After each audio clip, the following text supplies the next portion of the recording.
1950 में ईरान में बहुत तेल निकल रहा था, लेकिन उस तेल का मालिक ब्रिटेन था। नतीजा ये हुआ कि तेल का खजाना होते हुए भी ईरानियों को अंग्रेजों की गुलामी करनी पड़ रही थी। अब धीरे धीरे ईरान में अंग्रेजों के खिलाफ बगावत शुरू हो गई थी। इस बगावत के मसीहा थे मोहम्मद मोसादेक। उन्होंने लोगों से सीधा सवाल किया कि ये अंग्रेज अपने आप को क्या समझते हैं? हमारे देश के तेल को विदेशों में बेचकर अरबों कमाते हैं और हमें क्या देते हैं? मुनाफे का सिर्फ 20%। मैं ये बर्दाश्त नहीं कर सकता कि अंग्रेज मलाई खाएं और हमें दूध भी न मिले। आप लोग अगले चुनाव में मुझे वोट दीजिए ताकि मैं ईरान का प्रधानमंत्री बन जाऊं और इन अंग्रेजों की बनाई हुई ऑयल कंपनी को उखाड़कर एक स्वदेशी कंपनी बनाऊं। साथ ही ईरान के सारे तेल के कुओं को राष्ट्रीय संपत्ति घोषित कर सकूं ताकि दूध भी हमारा हो और मलाई भी हमारी हो। इसके बाद सभी लोगों ने मोसादेक को वोट दिया और 1951 में मोसादेक ईरान का प्रधानमंत्री बन गए। प्रधानमंत्री बनते ही उन्होंने सारे तेल के कुओं को राष्ट्रीय संपत्ति घोषित कर दिया। नतीजा ये हुआ कि ब्रिटेन की हिस्सेदारी शून्य हो गई। अब तेल पर सिर्फ और सिर्फ ईरान का हक था।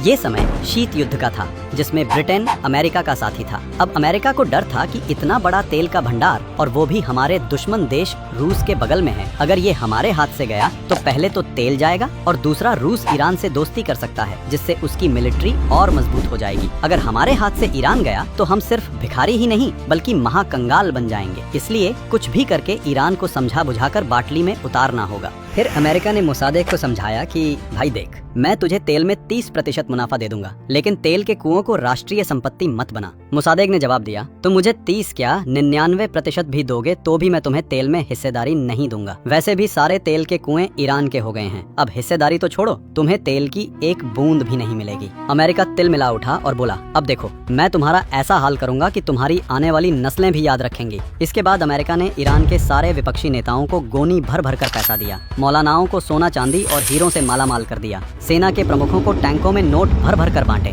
मीडिया को टीआरपी से भी ज्यादा पैसे दिए, जिससे मीडिया ने मोसादेक के खिलाफ झूठी अफवाहें फैलाना शुरू कर दिया। विपक्षी नेताओं ने जमकर विरोध करना शुरू कर दिया। मौलानाओं ने अजान के साथ साथ मोसादेक की बुराई करनी शुरू कर दी। ईरान की सेना भी मोसादेक की बात मानने से इनकार करने लगी। इन सब में अमेरिका ने $10 लाख और ब्रिटेन ने $3 लाख खर्च किए। कुछ समय बाद मोसादेक को अमेरिका की सारी करतूतों की खबर मिल गई। वे जनता के सामने अमेरिका की पोल खोलने वाले थे, लेकिन तभी अमेरिकी जासूस CIA और MI6 ने आखिरी वार किया। उन्होंने मोसादेक के सेनापति जनरल जाहिदी से मिलकर उनके घर पर हमला कर दिया। मजबूरन मोसादेक को प्रधानमंत्री पद से इस्तीफा देना पड़ा और 1954 में अमेरिका ने अपने वफादार प्यादे मोहम्मद रेजा पहलवी को एक बार फिर से ईरान का राजा बना दिया। अब ईरान पर अमेरिका का राज था, यानी तेल तो ईरान की जमीन से निकलता रहा, लेकिन मुनाफा अमेरिका की तिजोरियों में जाता रहा।